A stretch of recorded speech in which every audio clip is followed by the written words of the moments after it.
Munugode MLA Komatireddy Rajagopal Reddy మరోసారి hot comments చేశారు. పార్టీలో ఒరిజినల్ కాంగ్రెస్ నేతలు రోజు రోజుకు కనుమరుగవుతున్నారని తెలిపారు. ఎక్కడి నుంచో వచ్చిన కొత్త వాళ్లదే హవా నడుస్తోందని ఆరోపణలు చేశారు. సీఎం రేవంత్ రెడ్డి వ్యవహార శైలి బాగోలేదని, పబ్లిసిటీ స్టంట్స్ ఎక్కువయ్యాయని విమర్శలు చేశారు. యాదగిరిగుట్ట ధర్మకర్తల మండలి సమావేశంపై తనకు సమాచారం ఇవ్వకపోవడంపై అసహనం వ్యక్తం చేశారు. సీఎం విధి విధానాలు నచ్చకనే నల్గొండ సభకు వెళ్లలేదని తెలిపారు. ప్రస్తుతం కోమటిరెడ్డి రాజగోపాల్ రెడ్డి చేసిన వ్యాఖ్యలు సోషల్ మీడియాలో వైరల్ అవుతున్నాయి.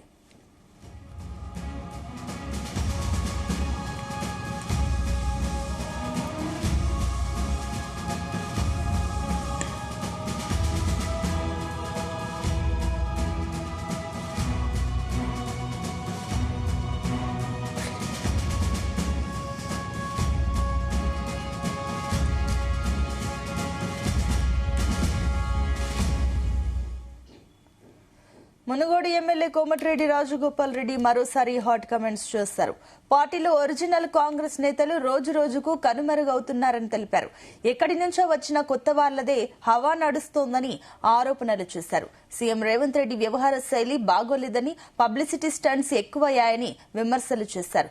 యాదగిరిగుట్ట ధర్మకర్తల మండలి సమావేశంపై తనకు సమాచారం లేదని అసహనం వ్యక్తం చేశారు. సీఎం విధి విధానాలు నచ్చకనే నల్గొండ సభకు వెళ్లలేదని తెలిపారు. ప్రస్తుతం కోమటిరెడ్డి రాజగోపాల్ రెడ్డి చేసిన కామెంట్స్ సోషల్ మీడియాలో వైరల్ అవుతున్నాయి. ఇదే అంశానికి సంబంధించి మరిన్ని డీటెయిల్స్ మా కరెస్పాండెంట్ జానయ్య అందిస్తారు. జానయ్య,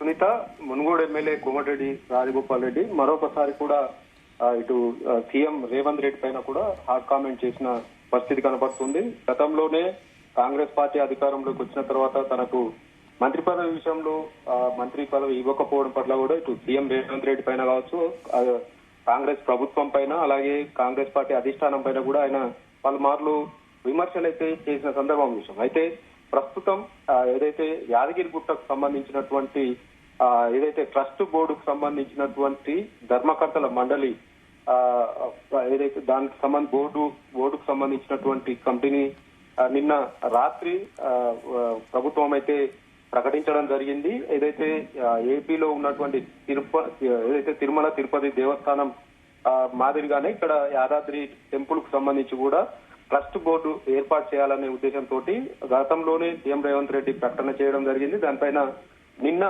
ధర్మకర్తల మండలికి సంబంధించి ట్రస్ట్ బోర్డుకు సంబంధించి పాలక వర్గాన్ని మాత్రం ప్రకటించడం జరిగింది. అయితే ఆ పాలక వర్గానికి సంబంధించి ప్రకటించిన వారిలో చైర్మన్ కావచ్చు, ఇతర బోర్డు సభ్యులు గానీ ఎక్సాప్ విషయంకు సంబంధించినటువంటి వారితోటి ఈ ట్రస్ట్ బోర్డుకు సంబంధించినటువంటి కమిటీని ప్రకటించిన నేపథ్యంలో ఇటు యాదాద్రి జిల్లాకు సంబంధించినటువంటి వారితోటి ఎవరిని సంప్రదించకుండా సీఎం సొంతంగానే నిర్ణయం తీసుకున్నారనే దానిపైన కూడా ఇటు మునుగోడు ఎమ్మెల్యే రాజగోపాల్ రెడ్డి కామెంట్స్ చేయడం జరిగింది. మరోవైపు ఇటు 2 రోజుల క్రితం నల్గొండ పట్టణంలో జరిగినటువంటి సీఎం సభకు కూడా ఆయన గైర్హాజరు కావడం జరిగింది.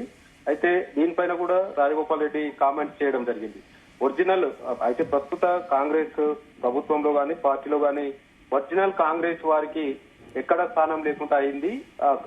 ఏదైతే వేరే ఇతర పార్టీల నుంచి కాంగ్రెస్ పార్టీలో వచ్చిన వారికి అధిక ప్రాధాన్యత ఇస్తున్నారు, కొత్త వారికి ఎక్కువ వారిదే హవా నడుస్తుందంటూ కూడా ఆయన కామెంట్ చేయడం జరిగింది. ఇటు సీఎం వ్యవహార శైలి పైన కూడా అసలు బాగలేదు, అంతా షో అప్స్ చేస్తున్నాడు, షో పుటప్ చేస్తున్నాడు అంటూ కూడా సీఎం రేవంత్ రెడ్డిని ఉద్దేశించి కూడా ఆయన కామెంట్ చేసినట్టుగా కూడా తెలుస్తుంది. ఇటు సీఎం సభకు గైర్హాజరు కావడం పట్ల కూడా ఆయన స్పందించడం జరిగింది. సీఎం వ్యవహార శైలి నచ్చకనే నేను సీఎం సభ నల్గొండలో ఉన్నప్పటికీ అక్కడికి వెళ్ళలేదంటూ కూడా ఆయన తన గైర్హాజరు పైన కూడా స్పందించడం జరిగింది. ఇటు తాను సీనియర్ నేతగా ఉన్నాను, ఇటు కాంగ్రెస్ పార్టీకి సంబంధించి ఒకసారి ఎంపీగా పనిచేశాను, అటు ఎమ్మెల్సీగా, ఒకసారి కాంగ్రెస్ పార్టీకి సంబంధించి ఎమ్మెల్యేగా కూడా చేశాను, మళ్ళీ ఎమ్మెల్యేగా కూడా గెలిచినా కూడా తనకు ప్రాధాన్యత ఇవ్వడం లేదు. ముఖ్యంగా యాదగిరిగుట్టకు సంబంధించినటువంటి ట్రస్ట్ బోర్డుకు సంబంధించి సభ్యులుగా ఎంపిక కావచ్చు, చైర్మన్ ఎంపికకు సంబంధించి ఏదైతే యాదాద్రి జిల్లా పరిధిలోకి వచ్చేటువంటి మునుగోడు సగం నియోజకవర్గం కూడా యాదాద్రి జిల్లా పరిధిలోకి వస్తుంది.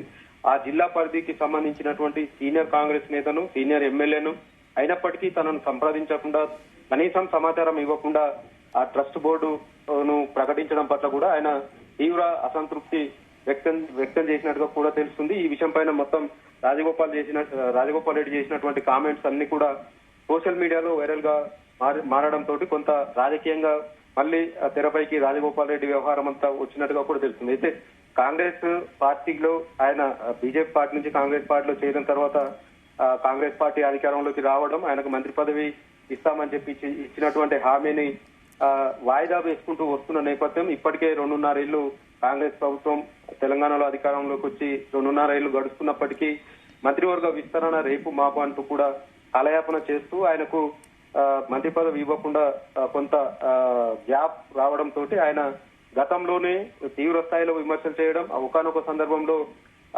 మంత్రి పదవే కాదు అవసరమైతే ముఖ్యమంత్రి పదవి కూడా తాను కావాలంటే తీసుకోగలనంటూ కూడా ఆయన ఘాటు వ్యాఖ్యలు చేయడం, సీఎం రేవంత్ రెడ్డి కావాలని తనకు మంత్రి పదవి రాకుండా అడ్డుకుంటున్నారనే విషయం పైన కూడా ఆయన బహిరంగంగానే వేదికల మీద కూడా వ్యాఖ్యానించిన సందర్భం చూసాం. ఇటు మళ్ళీ గత కొద్ది రోజులుగా కూడా రాహుల్ గాంధీని ఆయన ఢిల్లీలో కలిసి వచ్చిన తర్వాత కావచ్చు కొంత అధిష్టానం నుంచి ఏమైనా మంత్రి పదవి వస్తుందనే సంకేతాలు వచ్చిన నేపథ్యంలో 2 నెలల పాటు కొంత స్తబ్దుగా ఉండడంతో పాటు కాంగ్రెస్ ప్రభుత్వాన్ని సీఎం రేవంత్ రెడ్డిని కొంత ఏదైతే పొగుడుతూ వచ్చిన సందర్భం చూసాం. కానీ మళ్ళీ ఏదైతే ఈ సీఎం సభ నల్గొండలో జరిగిన సీఎం సభకు ఆయన గైరాజరు కావడం, యాదాద్రి ట్రస్ట్ బోర్డుకు సంబంధించి ప్రకటన ఏదైతే కమిటీ ప్రకటించడం పట్ల కూడా కొంత ఆయన అసంతృప్తి వ్యక్తం చేస్తూ ఈ వ్యాఖ్యలు చేసినట్టుగా చూస్తున్నాం.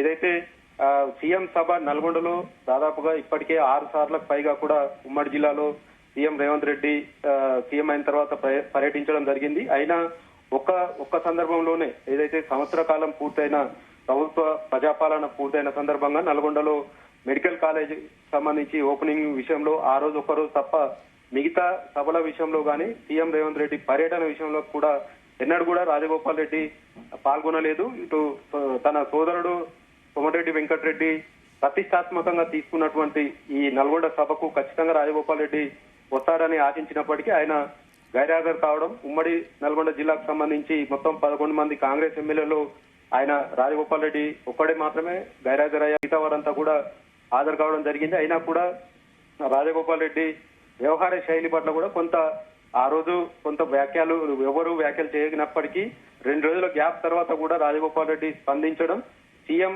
వ్యవహార శైలి నచ్చకనే ఏదైతే కాంగ్రెస్ పార్టీలో గాని ప్రభుత్వంలో గాని ఇతర పార్టీల నుంచి వచ్చిన వారికి ఎక్కువ ప్రాధాన్యత ఇవ్వడంతో పాటు తమకు ఎలాంటి ప్రాధాన్యత ఇవ్వడం లేదనే విషయం పైన కూడా కొంత ఆయన అసంతృప్తిగా ఉన్నట్టుగా కూడా తెలుస్తుంది. మరోమారు రాజగోపాల్ రెడ్డి కాంగ్రెస్ సంబంధించిన ప్రభుత్వం పైన సీఎం రేవంత్ రెడ్డి పైన తీవ్ర ఆగ్రహంతో ఇలాంటి వ్యాఖ్యలు చేయడంతో రాజకీయంగా చర్చకు దారితీసిందని చెప్పవచ్చు. ఇప్పటికే 2.5 ఏళ్లు కాంగ్రెస్ ప్రభుత్వం వచ్చి 2.5 ఏళ్లు గడుస్తున్నా కూడా మునుగోడు నియోజకవర్గానికి సంబంధించి ఏ ఒక్క మంత్రిని గాని సీఎం ని గాని ఇంతవరకు ఆహ్వానించకపోవడం పట్ల కూడా రాజగోపాల్ రెడ్డి వ్యవహార శైలి ఏ విధంగా ఉందనేది కూడా తెలుస్తుంది. తనకు ఇస్తున్నటువంటి ఏదైతే మంత్రి పదవి విషయంలో ఇస్తానని చెప్పి ఇవ్వకపోవడం పట్లనే ఆయన కొంత అసంతృప్తి వ్యక్తం చేస్తూ ఇప్పటి వరకు కూడా ఈ వ్యాఖ్యలు చేసుకుంటూ వస్తున్న సందర్భం చూసాం. ఇక ఈ యాదాద్రి ట్రస్ట్ బోర్డుకు సంబంధించి ధర్మకర్తల మండలికి సంబంధించి సభ్యుల ప్రకటన మరొకసారి రాజగోపాల్ రెడ్డి విషయంలో మరొకసారి బయటపడ్డట్టుగా తెలుస్తుంది. ఎందుకంటే తను ఆ జిల్లా పరిధికి వచ్చేటువంటి ఎమ్మెల్యేగా ఉన్నప్పటికీ తనకు కనీసం సమాచారం ఇవ్వలేదనేది కూడా ఆయన తీవ్ర అసంతృప్తి వ్యక్తం చేస్తూ సీఎం రేవంత్ రెడ్డి పైన ఘాటు వ్యాఖ్యలు చేసినట్టుగా కూడా తెలుస్తుంది. Sunitha. Right, thank you Janaiah.